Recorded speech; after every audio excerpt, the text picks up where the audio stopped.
How to send PDF file from WhatsApp to email. Hello guys, this is Atticus and welcome back to another tutorial video. In today's video, I'll teach you guys how you can send a PDF file from WhatsApp to email.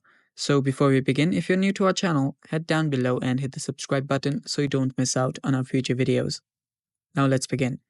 First step is open up your WhatsApp. After you've opened up your WhatsApp, head over to the chat where you have the PDF at.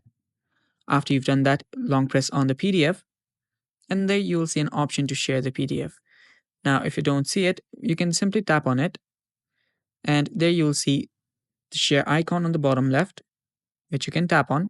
After you tap on it, you can then scroll down a bit. Here you'll find the Mail app. So simply choose the Mail app that you prefer. I'll tap on Gmail. And now this will just get attached directly to the email. Now I can select who I want to send this to. So I'll just tap on to and type in the email.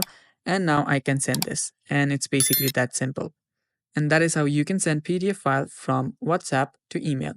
Thanks for watching. Stay tuned for more and bye bye. Take care.